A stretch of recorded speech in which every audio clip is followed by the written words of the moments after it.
spiritual rights of the women in Islam. There is a very common misconception, especially amongst the Westerners. jalqabaratti waa'ee mirga dubartoota islaamaa kan amantiidhaa ilaalla.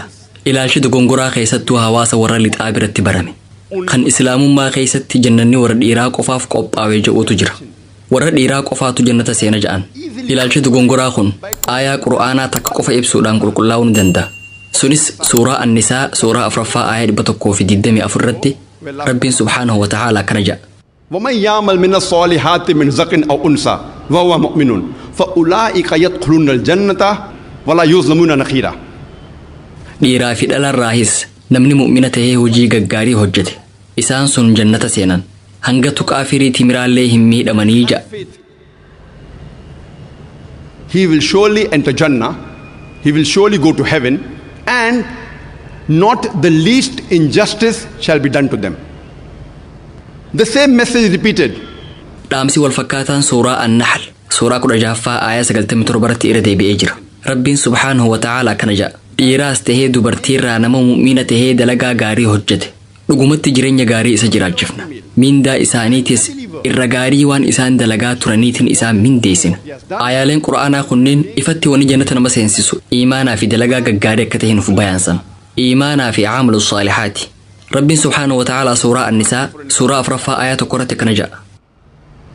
يا أيها الناس اتقوا ربكم الذي خلقكم من نفس واحدة وخلق منها زوجها. O humankind. Yaa ilmaan namaa gooftaa keessan isa lubbuu takkarraa isin uume sanirraahis waahila sii uume sodaadha. Kana jechuun waahilli dhiiraa dubartiinis lubbuma takkitti dhiirri irraa uumamerraa uumamte jechuudha. Dabalataan suuraa Ash-Shu'araa suuraa 42ffaa aayaa 11 irratti kana jedha. فاطر السماوات والأرض جعل لكم من أنفسكم أزواجا. It is he who has created the heaven and the earth. Inni uumaa samii fi dachiiti. Lubbuu teessanirraa qindiiwwan yookiin jaartolii isiniif godhe. Kan jechuun lubbuun cifraan dhiiraatii fi dubartiin irraa uumamte takkittuma. Rabbiin qura'aana keessatti suuraa As-Sajdaa suuraa 32ffaa aayaa 9 irratti ثم سواه ونفخ فيه من روحه سنبوداس isa wal qixxeessee ruuhii isaas isa keessatti afuufe. Dhaamsi wal fakkaataan suuraa Al-Hijr suuraa 15ffaa aayaa 29 irratti himamee jira. Yeroo ani isa sirreessee ruuhii yookaan uumaatii irraa taate isa keessatti afuufe isaaf sujuudaa ja'a. Rabbiin wayita ruuhii gara ilma namaatti afuufne jedhu maal nuuf himuu barbaadeeti. Akkas jechuun Rabbiin foon namaa uffatee dhufe jechuu miti yookiin ammoo wanni hundi Rabbi jechuu miti. Hiikaan isaa Rabbiin ol aane beekumsa isaa ilma namaa hundaaf qoode jechuudha. Rabbiin subhaanahu wa ta'aalaa beekumsa qaburraa ilma namaa hundaaf dhiiraa fi dubartiifis kenne. Rabbiin subhaanahu wa ta'aalaa qura'aana keessatti suuraa Al-Israa suuraa 17ffaa aayaa 70 irratti akkana jedha. Walaqad karramnaa banii aadama. Dhugumatti nuti ilmaan aadama kabajnee jirra. Rabbiin ol aane qura'aana keessatti ilmi namaa hundi dhiira qofa osoo hin jenne dubartii qofaas osoo hin jenne hundinuu kabajamanii jiranii jedhe. Gurraachaas tahee adii magaala yookiin boora dureessa yookiin hiyyeessa osoo hin jenne hunda isaaniitu Rabbiin ol aane kabajnee jirraa jedhe. Ameerikaa keessa jiraattus, Ingiliz keessa jiraattus, Kanaadaa keessa jiraattus, Indiyaa keessa jiraattus, Saudi Arabiyaa keessa jiraattus Rabbiin ol aane ilmaan Aadam hunda kabajee jira.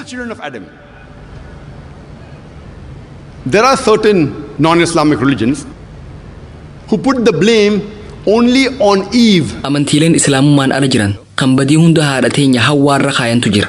Isiitu Aadamiin subhaanahu wa ta'aalaa dogongorsee biqiltuu hin nyaatinaa ja'aman nyaachise. Sababa saniif ilmi namaa cufti cubbuu waliin dhalatee ja'an. Macaafa wayita dubbistan Genesis yookiin seera uumaa boqonnaa 3 irratti Hawwaan Aadamiin dogongorsitee muka hin nyaatin ja'ame. Akka nyaatu tan sossobdee fi ilmi namaa cubbuun akka dhalatu tan gooteedha ja'a. Aayaan qura'aanaa tokkolleen kan badii cufa Hawwaarra kaayu hin jiru.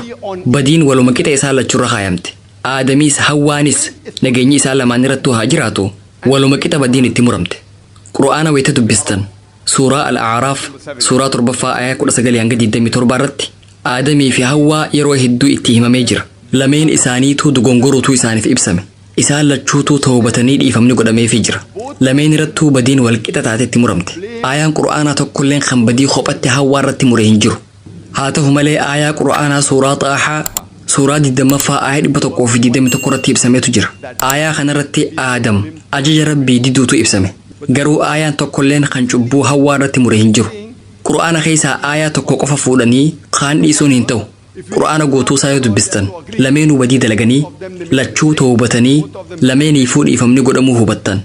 Dabalataan macaafa wayita dubbistan Genesis yookiin seera uumaa boqonnaa 9 lakkoofsa 16 irratti gooftaan dubartiidhaan akkana jedha. Yeroo ati ulfooftutti ani rakkina kee guddaa nan baay'isa. Cimimsuudhaanis mucaa ni deessa. Kana keessaa ammoo abbaa manaa kee ni hawwita. Innis aboo yookiin hoggansa sirratti qabaataa ja'a. Kanaafuu akka macaafaatti ulfi abaarsa jechuudha. Adabbiidha jechuudha. Gooftaan yeroo ulfaatti rakkina kee guddaa baay'isa. Daa'imaas cinqattee deessaa ja'a. Kanaafuu akka waan adabbii Rabbii taheetti ulfi abaarsa ja'amee amanama. Dabalataanis ati abbaa manaa kee hawwita. Innis aboo yookiin hoggansa si irratti qabaataa ja'a. Dhugatti Qur'aana wayita dubbistan garaagarummaa haalaan walirraa fagoo ta'e gartan. Qur'aanni faallaa dubbii tanaa nuuf hima. Qur'aanni sababaa ulfaatiin sadarkaa dubartiidhaa ol kaase. Qur'aanni suuraa Annisaa suuraa 4ffaa aayat 1 irratti gadaameessa kabajaa ja'a. Qur'aanni suuraa Luqmaan suuraa 31ffaa aayat 14 irratti namaafis haadhaa fi abbaa isaatti tola ooluu akka qaban dhaamnee jirra. Haati isaa dadhabbii irra deddeebitee mudatteen garatti isa baadhattee ja'a. Qur'aanni haadhaa fi abbaa keessan kabajaa ja'a. Keessattuu haadha teessan. Sababni isaatis dadhabbii irra deddeebitee mudatteen isin ulfooyte. Dadhabbiirraan dadhabbiin isa baadhattee dhukkubbiin isa deesse. Dhaamsi wal fakkaataan suuraa Ahqaaf suuraa 46ffaa aayat 15 irratti ibsamee jira. ووصينا الإنسان بوالديه إحسانا حملته أمه كرها ووضعته كرها. Namoonni abbaa fi haadha isaaniitti tola ooluu akka qaban dhaamne. Haati isaa rakkoon isa baadhattee rakkoon isa deesse. Kana jechuun dhukkubbii haati baadhatte saniif jecha. Dhukkubbii wayita yeroo cimimsuu san mudattuuf jecha. Isii kabajuu qabdan jechuun Qur'aanni nu ajaje. Ulfi dubartii sadarkaa isii ol fuudhe malee isii hin xiqqeessine. Qur'aana wayita xiinxaltan Rabbiin ol aane namoota akkaataa itti madaaluu qabnu suuraa Hujuraat suuraa 49ffaa aayat 13 irratti nuuf ibse. Chapter number 49, verse number 13, where it says, يا أيها الناس إنا خلقناكم من ذكر وأنثى وجعلناكم شعوبا وقبائل لتعارفوا إن أكرمكم عند الله أتقاكم إن الله عليم خبير. O humankind, yaa namoota nuti dhiiraa fi dubartiirraa isin uumne akka wal beetaniif jecha sabaa fi gosa isin taasifne. Rabbi biratti irra kabajamaan keessan ka irra Rabbi sodaatu. Rabbiin beekaadha ogeysa. Ulaagaan Rabbiin subhaanahu wa ta'aalaa nama tokko nama biraa irraa ittiin caalchisu saalaa miti, gosaa miti, bifaa miti, qabeenyaa fi umriisii miti. Taqwaadha. Rabbi sodaatuudha. Gaarummina qabaachuudha. Qajeeluma qabaachuudha. Ulaagaan tokkichi Rabbiin ol aane nama tokko nama biraa ittiin caalchisu Rabbi sodaatuudhaani. Gaarumminaa fi qajeeluma qabaachuudhaani. Saalli ulaagaa nama ittiin caalchisan tahee hin beeku. Rabbi suuraa Ali Imraan suuraa 3ffaa aayat 195 irratti akkana jedha.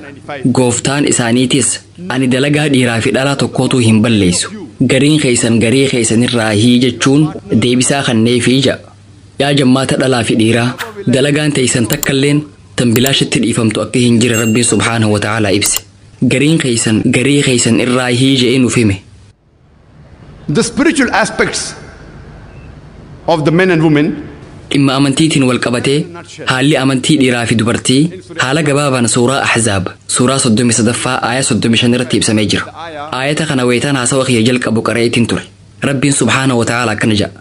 إن المسلمين والمسلمات dhiirran muslimaatii fi dubartoonni muslimaatis والمؤمنين والمؤمنات dhiirran mu'minaatii fi dubartoonni mu'minaatis والقانتين والقانتات dhiirran rabbiif ajajamanii fi dubartoonni rabbiif ajajamanis والصادقين والصادقات dhiirran dhugaa dubbatanii fi dubartoonni dhugaa dubbatanis والصابرين والصابرات dhiirran obsanii fi dubartoonni obsanis والخاشعين والخاشعات dhiirran rabbi sodaatanii fi dubartoonni rabbi sodaatanis والمتصدقين والمتصدقات dhiirran sadaqatanii fi dubartoonni sadaqatanis والصائمين والصائمات dhiirran soomananii fi dubartoonni soomananis والحافظين فروجهم والحافظات dhiirran qaama saalaa isaanii tiifatanii fi dubartoonni tiifatanis والذاكرين الله كثيرا والذاكرات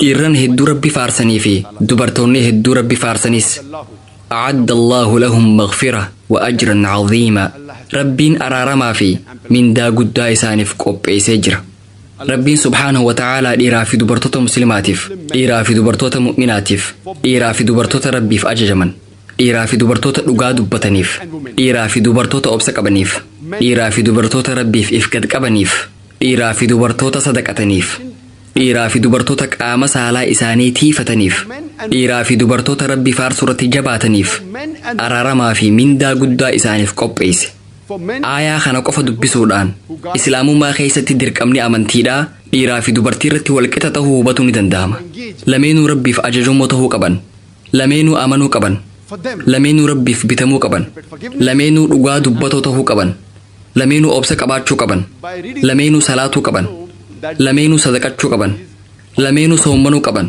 لمينو ربي فارسو كبان آية خانا رتي هنداودان غرا أمنتيتين إيرا في دبرتوني والكتا كتانو بان قرآني dhiiraa fi dubartoonni dhimma amantiitiin walqixa waan je'eef dubbii tanarraa maal murteessuu dandeessan mirgi dubartootaa islaamummaa keessatti eeggamee jira moo sarbamee jira. Both have to give charity, both have to fast, both have to praise Allah subhanahu wa ta'ala. By these verses of the Quran we come to know that spiritually men and women are equal. Just because the Quran says that spiritually men and women are equal, what would you decide? Are the women's rights in Islam protected